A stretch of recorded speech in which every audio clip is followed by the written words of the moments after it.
Hello, welcome to this member spotlight recording. My name is Kate Cherry. I'm the Regional Director of the Athena Network in Bedfordshire and St Albans, and I'm joined here today by the lovely Anne Little of Silver Lining PA Services. Is that right, Anne? Did I get that title right? Yes. No, Yeah. I didn't, did I? What is Well, it? I just normally say Silver Lining Services. Oh, Silver Lining Services, yes. And Yeah. we are here today to do a member spotlight to find out a bit more about Anne and her business and how she came to do what she does today and some of her tips for women in business. It's something we like to do to highlight our members outside of our groups because we get to hear on a monthly basis how awesome our businesses are and what other people think of them, and actually it's quite nice for the wider community to hear that as well, just to give you a little bit more exposure. So I'm going to dive straight into the questions. And tell us a little bit about your business. What do you do and how do you help people? So, virtual business support is how I describe it. So, I'm under the umbrella of the virtual assistant sort of industry when it comes to networking, but it's more about kind of the planning of things. So, I help clients focus on having a list that they might have worked through with a business coach and just going, oh, how do I do it all? And then prioritizing it, making sure it gets done, being involved in getting the bits done and finding people to do it. So, it's all about that kind of overall support, getting in to really understand them and their business so that I am the perfect person to help or find help for that. Brilliant. Give me a couple of examples. I know we didn't plan for this question, but a couple of examples of the different types of things you would help someone with, because I think often people who don't know many VAs think, oh, calendar scheduling and Mm. maybe emailing clients or something. But there are a lot of other things that you do, Yeah, aren't there? Give us some examples. so varied. So I mean, like an odd, well, it's not an odd one exactly, but I mean, I write clients Christmas cards every year, so it's those kind of things as well. So yeah, and people who've got like just an overflowing email inbox, I'll declutter that. So do the kind of one-off things, but then it's on doing research, whether that's for products, for recognition gifts, for Christmas gifts. What else have I got on? I mean, email newsletters, that's quite a big one I do a lot of. And then individual projects for clients when they've got something on, making sure that is going through. And a lot of it kind of revolves around, I guess, making them accountable, because we're all business people on our own, really. So you sort of go, who's going to make me accountable? And it's part of that, just sort of going, I need that content by tomorrow. I need this, or how are you doing? So it's keeping them going, sort of whatever it is. But yes, some odd things come up. I've done gift wrapping, sourced some rare prescription contact lenses. Oh, wow. So it really is kind of just a complete variety, which is one of the reasons why I love it, to be fair. I think when you're trying to do something yourself without help or a team, it can quite easily be put off for about a week to the next day, next day, next day, next day. But I can imagine if you've got someone working on that with you, it's a bit like a little accountability partner that's going, right, we need to do Exactly. this and deliver this. Oh, all right then, yes, I know what I need Yes. to do. Yeah. And you get sidetracked when it's yourself and nobody's giving you a nudge, and suddenly you go, oh, this video about rehoming dogs had just come up on Facebook. I'll just watch that. There's another one that's come up. And you sort of look back and go, oh, where's all that time gone? So you need somebody to just go, hang on a minute, you need to do it. Yeah. Love it. So how did you start your business? What did you do before, Anne? So I've always been in retail and customer service. So that was kind of my background. And I always knew that I wanted to be self-employed, but I didn't have the push. I didn't have that uncomfortableness of needing to get out. My job paid for my lifestyle, and that was kind of fine. And when I was on maternity leave for my first child, I was made redundant. So it was a massive game changer.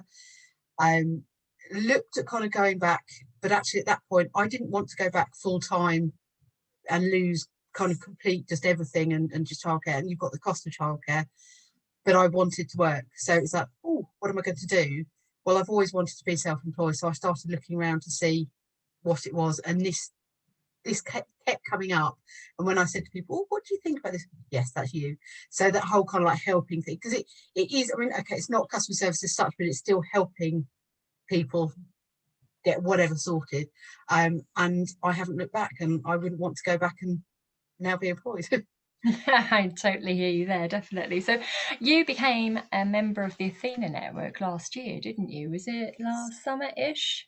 July. I mean, certainly in Yeah. lockdown, yeah. So And you'd visited sort of a year before that. So what yes. led you to join Athena?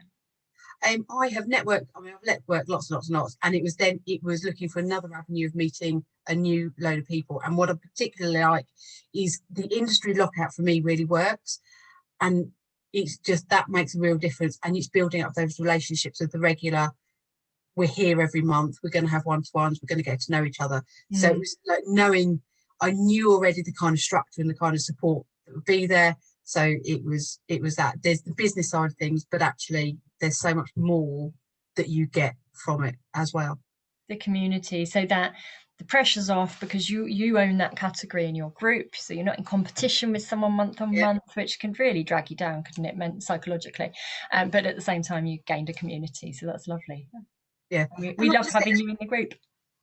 I love the group, but it's also getting to know other suppliers and people who you can collaborate with and use. And I've now, I mean, I'm I'm really pleased that I've been able to support a lot of the other ladies when their businesses doing all sorts because I've sort of, oh, I know I need that, or somebody I know is that. And so there's that element as well that it is a sort of give and take thing. But Yeah, sometimes you go, oh, I've been meaning to do that, and I'm just going to do it now because I've met you and I've built a relationship, and you just sort of get on with doing some things.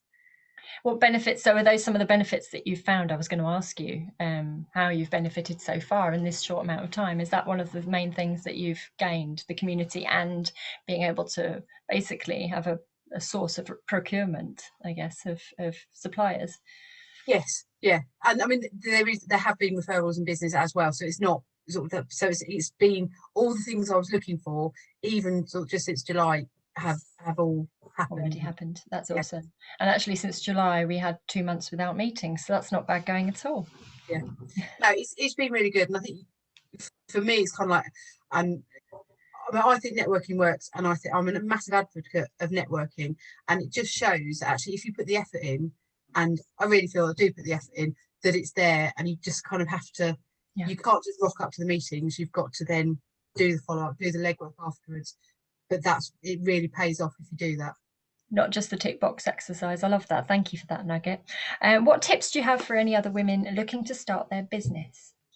Do it, just do it.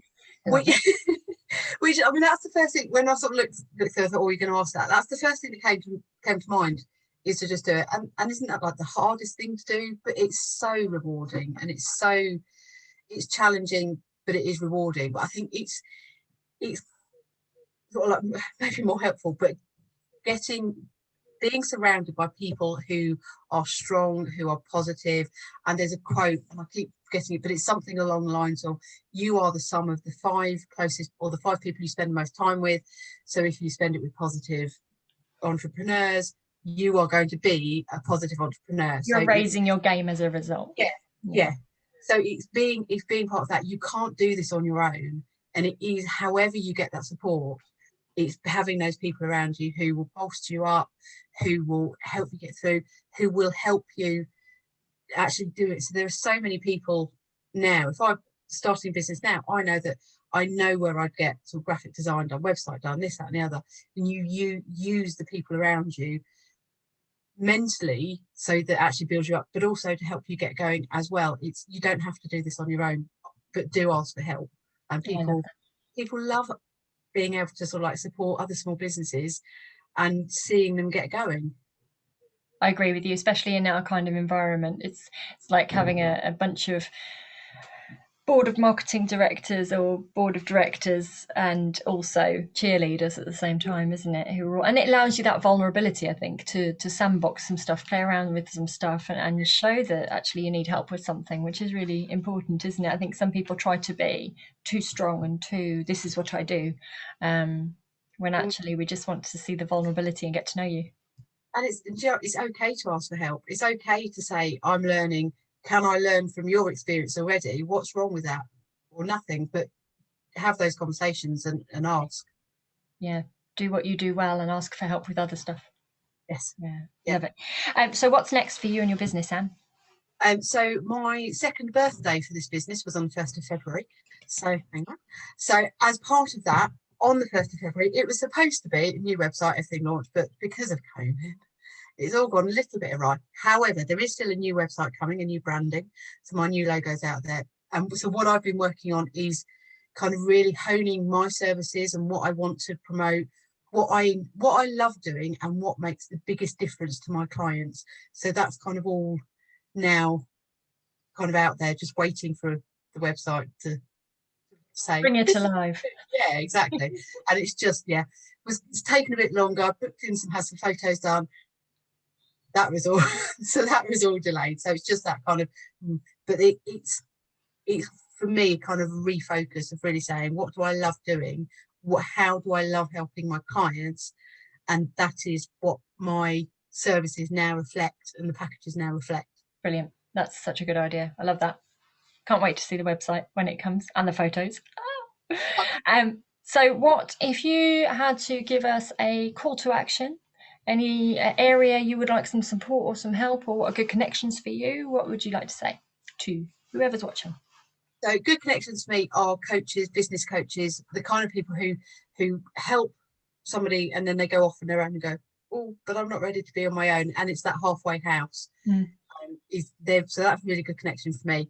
And I'm just in general looking for small business owners when they're at that exciting stage, but they need that help. They need that, again, sort of stepping stone of not being an employee, but being somebody who can help them prioritize and help them plan. Someone in their team, I think I'd look at you as well. You're a team and member without being an employee. Yeah. And I'm not the kind of, oh, just have a task, give it back. That's not, I want to get involved and I want to kind of go, oh, what's your company ethos? Where do you want to go? How do you want to get there? So yeah. Brilliant. What's the best way to contact you, Anne? It is probably by email. Fantastic. Do you want to give your email out, or should we in the... It is anne@silverliningservices.co.uk. Love that. And without an E. And what, sorry? And without an E. Oh yes, A-N-N. And I will be tagging you on this anyway, so people can link through to you that way. Fantastic. Thank you so much for your time, Anne, today. I really loved hearing more about your business and how you got to do what you do. I'm hoping that will have really helped someone else to get a good gauge of not only what does Anne do, but generally what does a VA do if they don't already know what that is, and how that could maybe help them personally or in their business, because it doesn't have to be employed people, does it, that you self-employed people that you work with. It can be individuals who need help with stuff. So perfect. It's life management as well. So life has priorities, business has priorities, and you can get somebody to help with those priorities, full stop. Absolutely.